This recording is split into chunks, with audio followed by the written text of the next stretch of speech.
धन त्रयोदशी के दिन हम देवी लक्ष्मी की पूजा और उपासना करते हैं। इस दिन कई घरों में ये भी प्रथा होती है कि आप लक्ष्मी देवी के पास अपने आभूषणों को रखकर उनकी पूजा आराधना करते हैं। चांदी के और सोने के सिक्कों की पूजा की जाती है। अपने मंगलसूत्र को भी आप इस दिन पूजा में रख सकते हैं। इससे आपके सौभाग्य, धन और समृद्धि में तो वृद्धि होती ही है, लेकिन आपके पतिव्रता धर्म की भी रक्षा होती है। धन त्रयोदशी के दिन विशेषकर हम कुबेर जी और देवी लक्ष्मी की पूजा आराधना करते हैं। तो आज हम देखते हैं कि धनतेरस पर माता लक्ष्मी जी की पूजा सरल और प्रमाणिक विधि से घर पर कैसे कर सकते हैं। तो आइए अब देखते हैं कि हमें पूजा की तैयारी कैसे करनी चाहिए। पूजा का समय तो शाम का है, लेकिन तैयारी आपको पहले से ही कर लेनी चाहिए। दिन में ही आप अपनी चौकी सजा लीजिए, रंगोली बना लीजिए। मंडप यदि सजाना है तो वह भी तैयार कर लीजिए। सबसे पहले एक चौकी लीजिए। चौकी पर एक सुंदर लाल या पीला वस्त्र बिछाइए। लाल रंग शक्ति का प्रतीक है और पीला रंग समृद्धि का, तो दोनों में से जो भी आपके पास हो आप प्रेम से बिछाइए। अब इस वस्त्र के ऊपर अक्षत का या फिर पुष्पों का आसन दीजिए। आसन देने का मतलब है कि आप जहां मूर्तियां रखने वाले हैं वहां थोड़े से अक्षत या फूल रख दीजिए। सबसे पहले गणेश भगवान जी, क्योंकि जैसा कि हम सभी जानते हैं किसी भी शुभ कार्य की शुरुआत गणेश भगवान के आशीर्वाद के बिना अधूरी मानी जाती है। गणपति बप्पा विघ्नहर्ता हैं, सभी बाधाओं को दूर करने वाले हैं।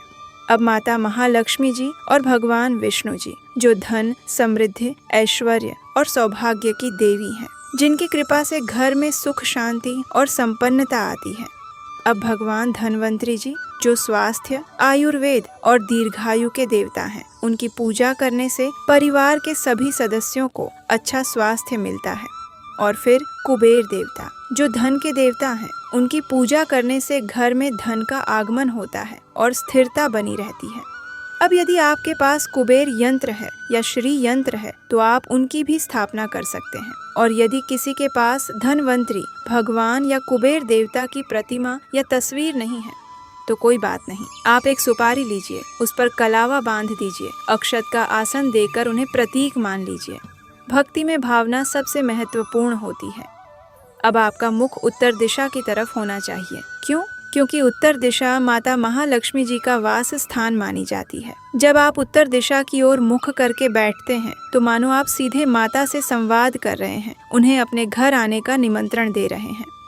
तो चलिए अब देखते हैं कि हमें कौन कौन सी चीजें चाहिए पूजा के लिए। सबसे पहले एक दीपक। आप घी का दीपक जला सकते हैं या तेल का, जो भी आपकी सामर्थ्य हो, लेकिन ध्यान रखिएगा बाती हमेशा रुई की ही होनी चाहिए। कपास की शुद्ध बाती।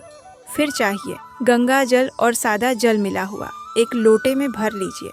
अक्षत, पुष्प, मौली, तिलक के लिए रोली, चंदन और धूप दीप। अब सबसे विशेष चीजें, वे वस्तुएं जो माता लक्ष्मी जी को अत्यंत प्रिय हैं। कौड़ी, समृद्धि का प्रतीक गोमती चक्र, लक्ष्मी जी का प्रिय कमल गट्टे, शुद्धता का प्रतीक कमल का पुष्प। और अब औषधियाँ, क्योंकि धनवंतरी भगवान को औषधियाँ अर्पित करना अत्यंत शुभ माना जाता है। तो कौन कौन सी औषधियाँ? ये सभी आपके किचन में मिल जाएंगी। लौंग, हल्दी, दालचीनी, तुलसी के पत्ते, इनमें से जो कुछ भी आपके पास हो वह रख लीजिए। 13 मिट्टी के दीपक, क्योंकि धन त्रयोदशी के दिन 13 दीपक जलाने की परंपरा है। और अंत में भोग के लिए मिठाई, बताशे, 5 सुपारी, इलायची और यदि बन सके तो खीर। अब शाम के शुभ मुहूर्त में शांत मन से बैठ जाइए। सबसे पहले चौकी के बीचों बीच एक दीपक प्रज्वलित कीजिए। यह दीपक पूरी पूजा के दौरान जलता रहेगा, इसे हिलाना या हटाना नहीं है। अब मन ही मन या धीरे से प्रार्थना कीजिए, हे गणेश भगवान, हे माता लक्ष्मी, हे भगवान विष्णु, हे धनवंतरी, हे कुबेर देवता, मैं आप सभी की पूजा करने जा रहा हूँ। कृपया मेरी इस पूजा को स्वीकार कीजिए और मुझे आशीर्वाद दीजिए। अब लोटे में जो गंगा जल और सादा जल मिला हुआ है उसमें एक पुष्प डुबोइए और धीरे धीरे सभी मूर्तियों को स्नान कराइए। यदि मूर्तियाँ छोटी हैं तो जल का छींटा देकर स्नान करा सकते हैं। अब एक महत्वपूर्ण काम, आपने जो भी चीजें खरीदी हैं आज धनतेरस के शुभ मुहूर्त में, सोना, चांदी, आभूषण, बर्तन, कोई भी वस्तु, उन सब पर भी थोड़ा सा जल का छींटा दीजिए। इससे वे सभी वस्तुएं शुद्ध हो जाती हैं और उनमें सकारात्मक ऊर्जा का संचार होता है। अब जो 13 मिट्टी के दीपक हैं, उन सभी में घी या तेल भर दीजिए, बाती लगा दीजिए और चौकी के पास ही रख दीजिए। ये दीपक बाद में जलाने हैं। अब सबसे पहले गणेश भगवान जी को तिलक लगाइए, रोली चंदन से सुंदर सा तिलक। फिर अक्षत अर्पित कीजिए। अक्षत का मतलब है साबुत चावल, ये अखंडता का प्रतीक है। फिर पुष्प अर्पित कीजिए और साथ में मौली भी चढ़ाइए। मौली वस्त्र का प्रतीक है।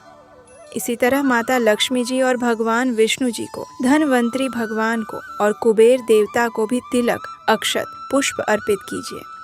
अब माता लक्ष्मी जी को उनकी प्रिय वस्तुएं समर्पित कीजिए। कौड़ी, गोमती चक्र, कमल गट्टे, जो भी आपके पास हो, इन सभी पर भी पहले जल का छींटा दीजिए। फिर तिलक लगाइए, अक्षत पुष्प अर्पित कीजिए।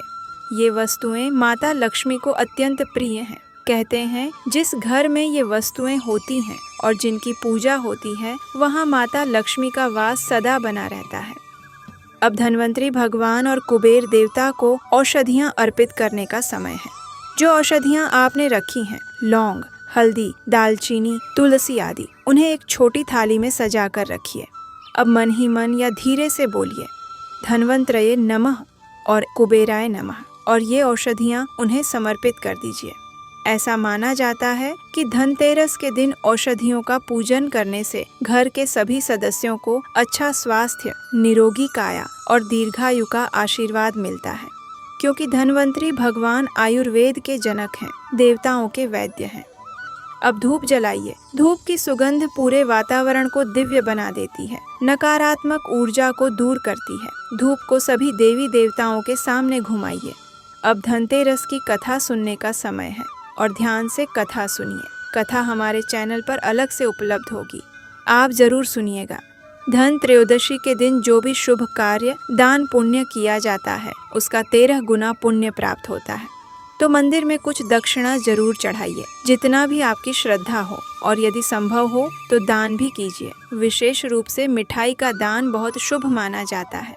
पहले खीर का भोग माता लक्ष्मी जी को लगाइए, फिर उसे किसी को प्रसाद के रूप में दीजिए। जो दक्षिणा आपने घर के मंदिर में चढ़ाई है, उसे किसी को दान में नहीं देना है। यह बहुत महत्वपूर्ण है। दीपावली के सभी 5 दिनों की पूजा समाप्त होने के बाद उस दक्षिणा को किसी भी साफ कपड़े में बांधकर अपने घर की तिजोरी में रखते हैं।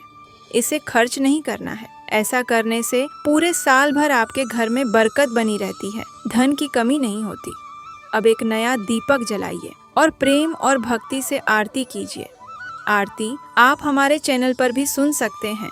आरती के बाद हाथ जोड़कर विनम्रता से प्रार्थना कीजिए, हे प्रभु, यदि मुझसे इस पूजा में कोई गलती हुई हो, कोई कमी रह गई हो, तो कृपया मुझे क्षमा कीजिए और मेरी भक्ति को, मेरी श्रद्धा को स्वीकार कीजिए। अब आती है एक बहुत ही सुंदर परंपरा, 13 दीपों का दीपदान। जो 13 दीपक आपने तैयार रखे हैं, अब उन्हें जलाने का समय है। ये दीपक आपको घर के अलग अलग स्थानों पर रखने हैं। कुछ दीपक घर के अंदर अलग अलग कमरों में, चारों दिशाओं में, अपनी रसोई में मुख्य द्वार के बाहर, जिससे माता लक्ष्मी आपके घर में प्रवेश करें। यदि आपके घर में तुलसी का पौधा है तो उसके पास या अन्य पवित्र पौधे के पास ये 13 दीपक अंधकार को दूर करते हैं, नकारात्मकता को दूर करते हैं और सकारात्मक ऊर्जा का संचार करते हैं। धनतेरस की रात को एक विशेष दीपक जलाया जाता है, जिसे यम दीपक कहते हैं। ये दीपक यमराज को समर्पित होता है, जिससे परिवार के सभी सदस्यों को अकाल मृत्यु से रक्षा मिलती है।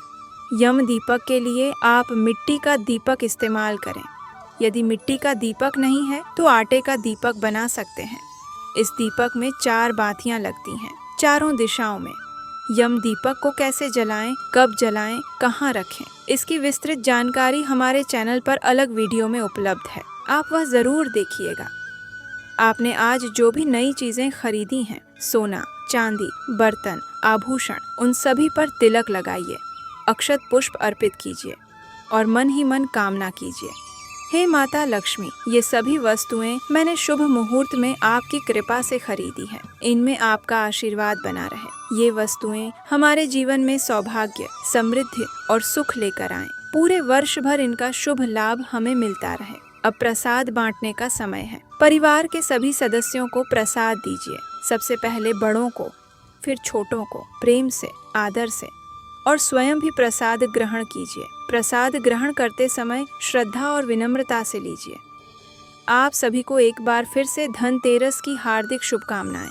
माता लक्ष्मी की असीम कृपा आप सभी पर बनी रहे। आपके घर में सुख, समृद्धि, शांति और सौभाग्य का वास हो। आपके परिवार के सभी सदस्य स्वस्थ रहें, प्रसन्न रहें। ये धनतेरस आपके जीवन में नई खुशियाँ, नई उमंगें, नई सफलताएं लेकर आए। आपके सभी मनोरथ पूर्ण हो। आपके घर में माता लक्ष्मी का स्थायी निवास हो। भगवान धनवंतरी आपको और आपके परिवार को स्वास्थ्य और दीर्घायु का आशीर्वाद दें। धनतेरस की संपूर्ण कथा सुनने के लिए और आने वाली कार्तिक मास विशेष कथाओं के लिए आपके अपने चैनल उपदेश अष्टकम को सब्सक्राइब करिए। हरे कृष्णा।